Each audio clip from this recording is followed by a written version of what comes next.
In this video, we will be discussing what we call the internal sorting.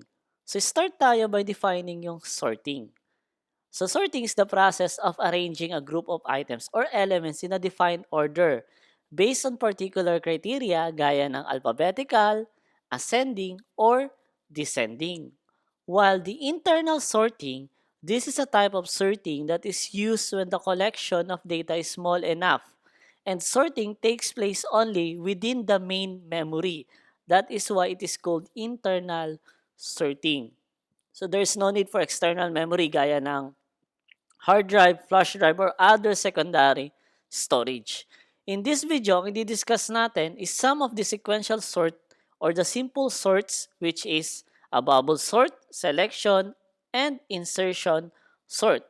And some of the logarithmic or advanced sorting gaya ng merge sort, shell sort, at quick sort. Let's start with the bubble sort. So ito yung pinakasimpleng sorting algorithm na meron tayo. In bubble sort, each pair of adjacent element is compared and then the elements are swapped if they are not in order.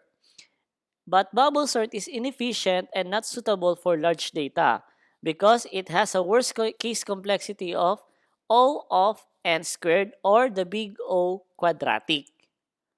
So, we have the particular pseudocode for bubble sort. So, napakasimple lang ng bubble sort. Iko-compare mo lang yung adjacent element or yung dalawang magkatabing item and then i-check mo lang. For example, ascending order tayo. Kung mas malaki yung nasa kaliwa or yung the element before nung nasa kanan, isa-swap mo lang sila. And then, i-continue mo lang yung process hanggang masort mo yung items.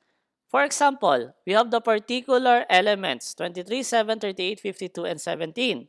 So using the bubble sort, i-compare muna natin yung first two which is 23 and 7.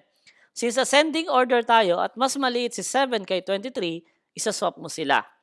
Proceed tayo by the next pair, 23 and 38. Since mas maliit ang 23 sa 38, wala tayong gagawing swap and then we proceed with the next.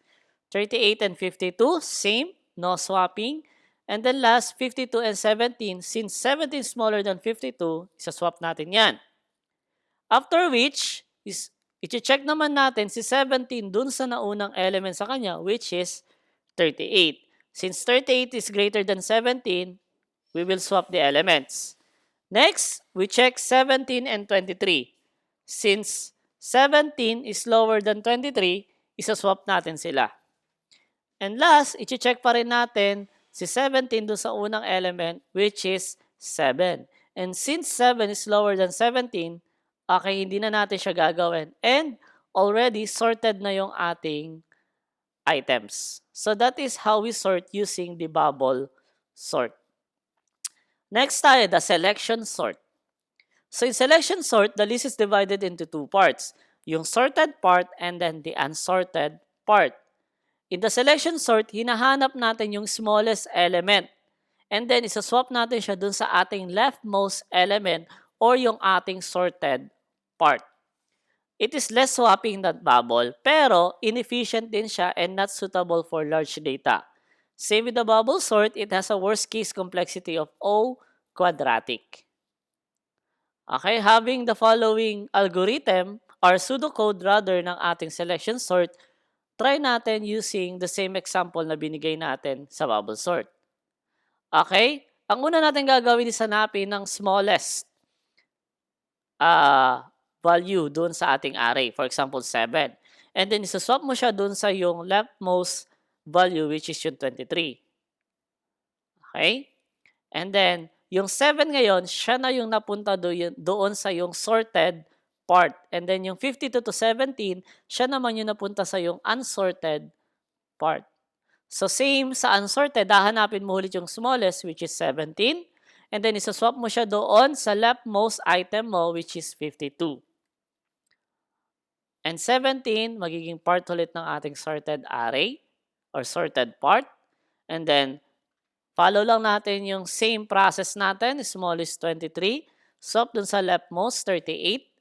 And then last is 52 in which 52 is higher than any value na meron tayo sa sorted part. Kaya Using the selection sort, ayan na po.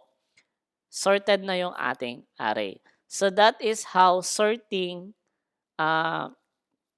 is being processed using what we call the selection sort. Last, insertion sort. So each pair of adjacent element is compared and a sublist is maintained which is always sorted. So ang insertion sort, para siyang pinagsamang bubble and selection sort.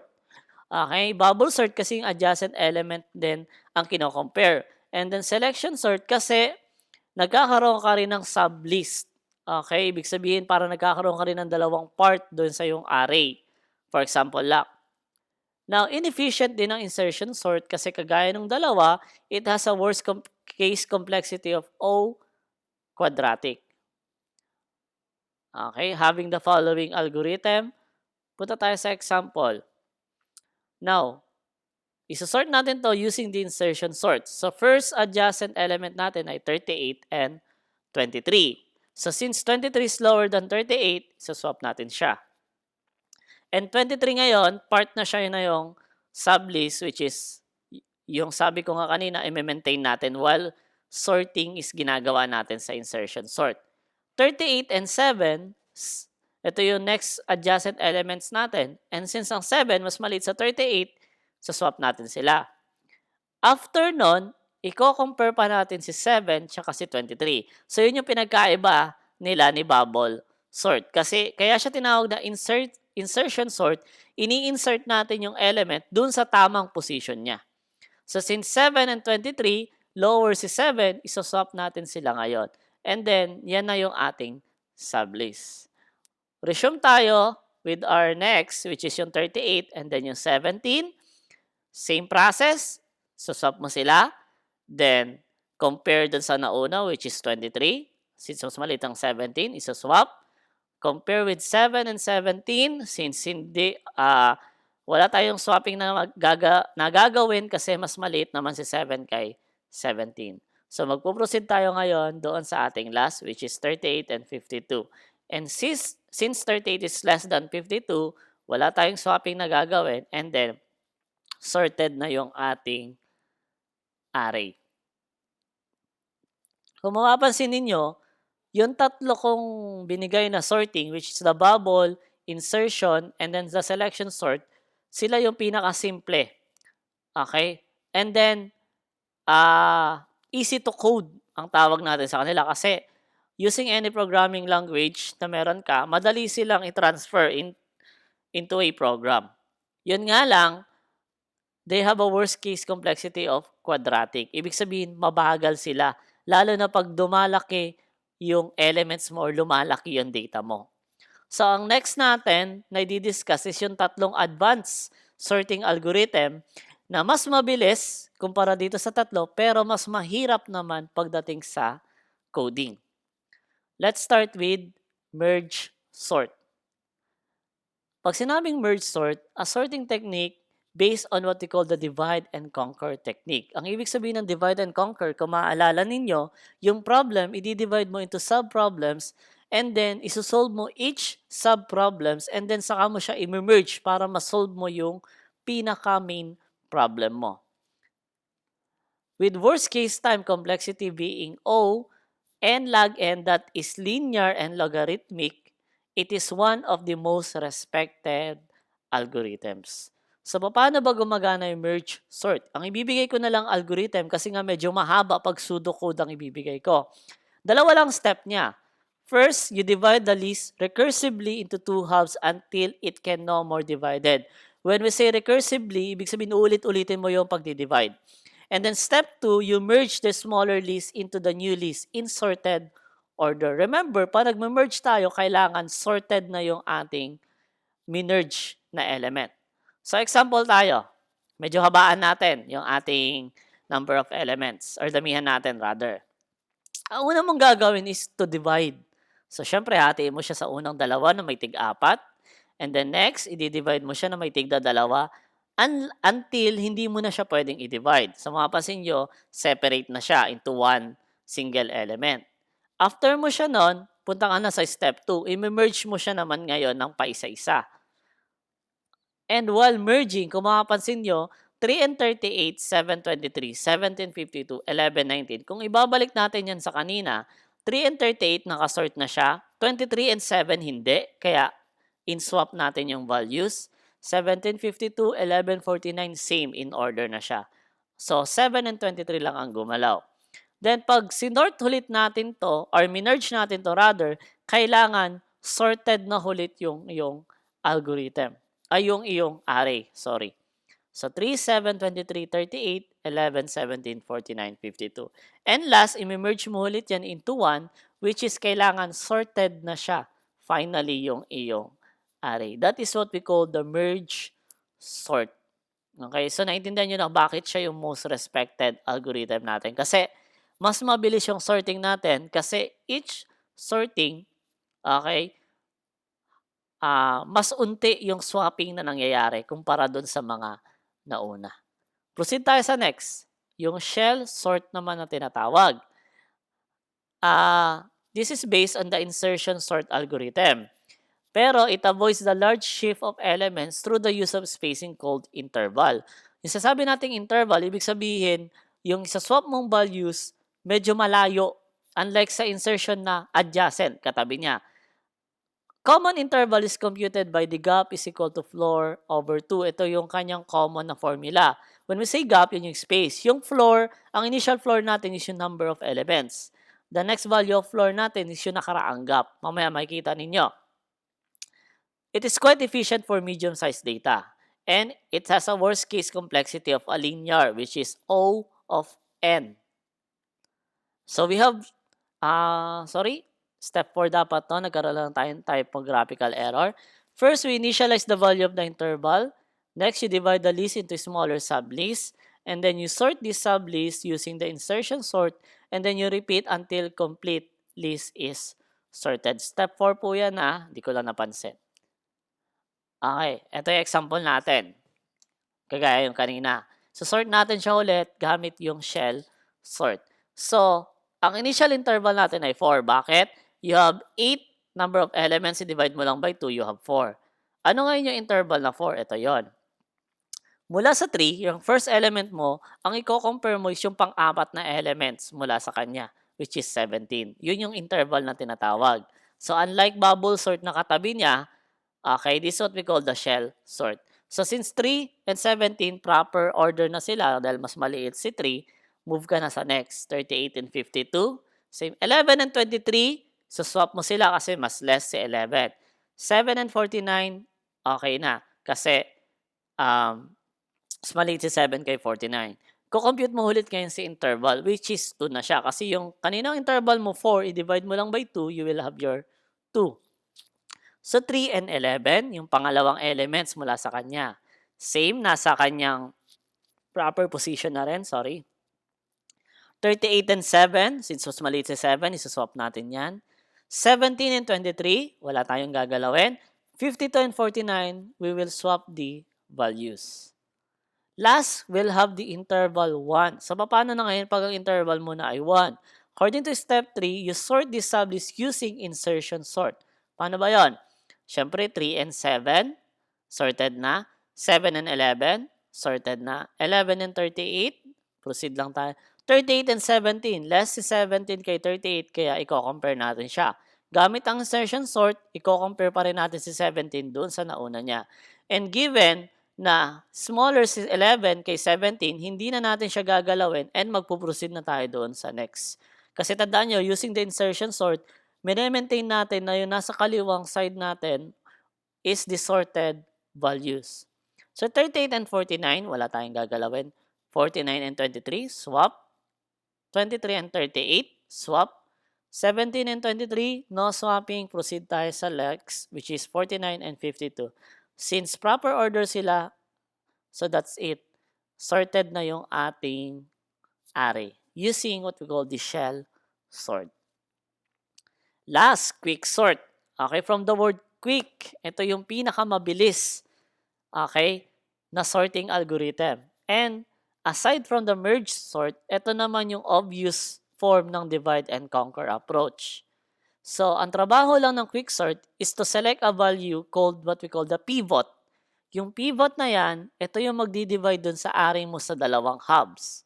Yung left is yung mga values na lower than the pivot, and then yung right, yung mga values na higher than pivot. So, compared to the algorithms na meron tayo kanina, mas mahirap when it comes to coding gamit ang quicksort. Pero when it comes dun sa efficiency niya, when it comes to sorting, mas mabilis ang sorting ng quick. So, it is quite efficient for large size data kasi meron siyang complexity of O and log n. Same pa rin doon sa ating merge na linear and logarithmic. So, meron ding apat na step ang ating quick sort. First one, you choose the pivot. Next, you bring the pivot to its appropriate position. And then recursively, you do 3 and 4. You quick sort the left part, you quick sort the right part. When we say recursively, ulitin mo lang step 1 and 2. Dun sa left part and then dun sa right part. So, balik tayo dun sa example natin kanina, which is ito. Ang una natin gagawin is to select a pivot. So, ang usually sineselect natin na pivot is yung last item, which is yung 23. So, ang gagawin natin ngayon is compare natin each element sa 23. Since 3, yung unang element, is lower than 23, okay, dadali natin si 3 doon sa ating left part. Okay. And then next, left part yon parang kasi yun yung sorted array natin. And then, left part, sabi ko nga, yun yung mga values na is lower than the pivot. Diba? Tandaan nyo ang pivot natin ay 23. So, nasa left side yon. And then, yung mga higher value, i-retain lang natin sa right side. Mamaya makikita nyo pa paano. 23 and 38, higher ang 38. So, si 38 ngayon, nasa right side siya ng pivot. And then, 11 and 23, lower ang 23. Since lower ang 23, isa-swap mo yung 11 mo doon sa unang value ng iyong higher, doon sa unang value ng iyong right side, which is 38. Okay? Sabi ko nga kanina, tandaan ang nasa left side, lower values ng pivot, ang nasa right side, higher values ng pivot. So, proceed ulit tayo with the 7 that is lower than 23. So, swap mo siya ulit doon.